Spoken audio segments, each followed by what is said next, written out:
කවුරුත්ම කැමති නැහැ සංගක්කාරට. හරිද? මොකද මේ මිනිස්සු මාර විදිහට ඒ කාලේ කලුට ආදරේ. හරි? රමේෂ් කලුවිතාන්ට මාර ආදරයක් තිබුණේ ඔය 96න් පස්සේ ඒ කාලේනේ. හරි? මම කියන්නේ අවුරුදු 96 නෙවෙයි. 2003 4 වගේ. හොඳයි. ඒ වෙනකොට රමේෂ් කලුවිතාරන්ගේ තැන නැති වෙනවා. ඒ තැන හම්බ වෙන සංගක්කාරට ඒකත් එක්ක මිනිස්සු මාර විදිහේ සංගක්කාරට අකමැති සහ සංගක්කාරත් අර මැච් එකට ගියාම හොඳටම නා ගන්නවා. හරිද?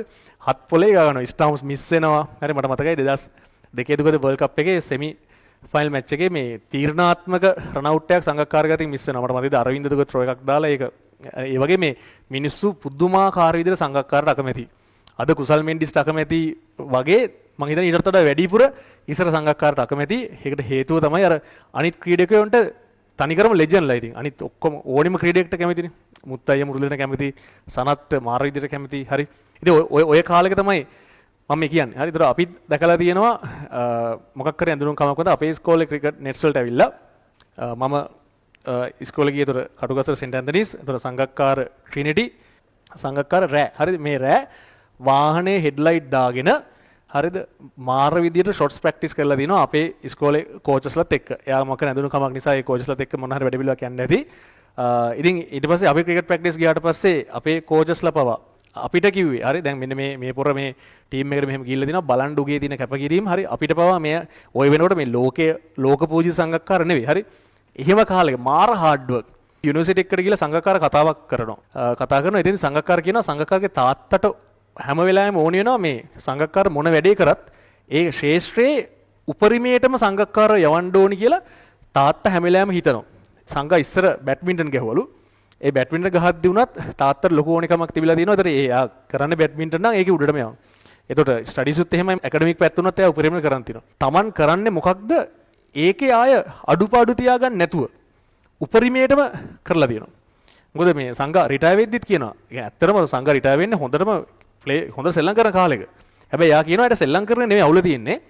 එයාට ඒ ලෙවල් එකේ ඉන්න නම් එයාට ප්‍රැක්ටිස් කරන්න නැතුව බෑ. එයා කියනවා මට මේ ලෙවල් එකේ ඉන්න නම් මට හොඳට ප්‍රැක්ටිස් කරන්න ඕනි. දැන් එහෙම ප්‍රැක්ටිස් කරන්න මහන්සි කියලා කියනවා. තේරුම් ගන්නකෝ ඒ කියන්නේ මේ මිනිස්සු එච්චර ලෙවල් එකට ගිහිල්ලා ප්‍රැක්ටිස් කරන එක යාලා මාර විදිහට කරනවා. ඒ නිසා මම අර සංගක්කාර ගැන කිව්වේ පටන් ගත්තේ එච්චර දක්ෂතාවයක් එක පටන් ගත්ත කෙනෙක් නෙවෙයි ඒක යාම කියන දෙයක්.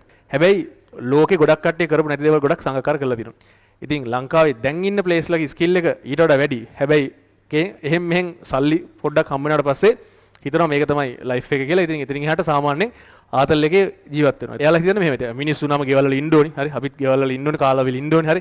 ඒ වගේ මානසිකත්වයෙන් නැෂනල් ටීම් එකේ ඉඳලා හරියන්නේ නැහැ. නැෂනල් ටීම් එකේ යනවා කියලා කියන්නේ තනිකරම උගේ ජීවිතේ කැප කරන්න උ දැනගන්න ඕනි. එතකොට මම ඒ ලෙවල් ළමයිට කියන්නේත් ඒකම තමයි. ඒ ලෙවල් කරන කාලය තුල ඒ වගේ කැපකිරීමක් වාට කරන්න පුළුවන් වෙන්න ඕනි. ඔයත් මෙතන වෙලා කියලා හරියන්නේ නැහැ. මේ ළමයි වුණාම මේ ෆිල්ම් මෙහෙම ඉඳලා හිටලා බලන්න ඕනි. හරි. එහෙම කියලා හරියන්නේ නැහැ. මේ කාලේ විතර ඒලව කරන කාලය තුල ඕනෙම දෙයක් කැපකරන්න ඔයා එකඟ වෙලා ඉන්න ඕනේ. ඔයා මාර කැමති දෙයක් තියෙනවා. හැබැයි ඔයාට හිතනවා ඊළඟ මාස දෙක තුන ඇතුළේ මේ වැඩේ හොඳට කරගෙන යන්න අරක කැප කරන්න වෙනවා. ඒ ඕනෙම වෙලාවක හරිම මාරක කැප කරනවා මේ වැඩේ වෙනුවෙන් කියලා. මේ කෙටි කාලය තුල කැප කරන්න ඔයාට පුළුවන් වෙන්න ඕනේ. හරි ඒ කැපකිරීම වල ප්‍රතිඵල ඔයාට අනිවාර්යෙන් ගන්න පුළුවන්. ඉතින් මම දකින්නේ විනය කියන්නේ ඒකයි. Tamanගේ වැඩේ වෙනුවෙන් උපරිමයේ දීලා ඒ දේවල් මිස් කරගන්න නැතුව හරි සතියක් තුල කරන්න තියෙන වැඩ ප්‍රමාණයක් තියෙනවා නම් ඒ ටික හරියට කරලා හැබැයි ගොඩක් වෙලාවට ඔයාලා ඒක කරන්නේ නැහැ. මොකද ඔයාලගේ විනය එහෙම නැහැ. කරන්නම් කියලා හිතන් ඉඳලා ගෙදර ගියාට පස්සේ කරෙන්නේ නැහැ. කරන්නම් කියලා හිතන් ඉන්න ගොඩක් වැඩ තාම අන්න මේසුවට තියෙනවා. ඒක ගොඩ ගැහිලා. ඒ විනය නැති නිසා කරන්න දවසක් දාගන්නවා ඒ දවසේ ඒක වෙන්නේ නැහැ. ඉතින් මේ විනය හදාගන්න. වෙන කාටම හරි බයින්න කලින් ඔයා වනිදු හසනංකට බයින්න කලින් ඔයාගේ විනය හදාගන්න. ඔයා මේ දාගෙන බයිනවා නම් ඒ මනුස්සයා බඩ වැඩි අරකයි මේකයි කියලා හරි ඊට කලින් බලන්න ඔයාට වෙන් වෙලා තියෙන වැඩක් ඒක ඔයා හරියට කරනවද? ඒක හරියට කරන්න. හරි තමන් හරියට වැඩේ කරන්න. මේ කාලේ වාට තියෙන මේ වැඩේනේ ඒක කරන්න. ඒ ලෙවල් හොඳ රෑන්ක් එකක් දැම්මට පස්සේ ඉතින් එහාට ඊට පස්සේ තියෙන ෆේස් එකේදී මේ වැඩේ කරන්න. එහෙම කරොත් මේ වැඩේ අමාරු නෑ. හරි වැඩේ හරියට කරද්දී මේ එක දෙයක්වත් ඔළුවට වදයක් නෙවෙයි. පේපර්ස් කරන එක ඔළුවට වදයක් නෙවෙයි. මොකද ලකුණු එනවනේ අපි වැඩේ හරියට කරනවා නම්. ඒතකොට ඔළුවට වදයක් වෙන්නේ ලකුණු එන්නේ නැත්තන්නේ. ඒතකොට ඔයා තේරුම් ගන්න ඔයා අනිත් එක එක විකාර වැඩ කරගෙන ඉන්නකොට ලකුණු අඩු වෙනවා. ඒතකොට ඔයා ඉන්නේ මානසික අවුලක.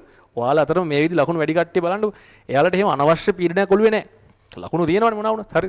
ඒ නිසා ඒ අඩුපාඩු හදාගෙන මේක වෙනුවෙන් කැප වෙන්න හිත එකඟ කරගන්න.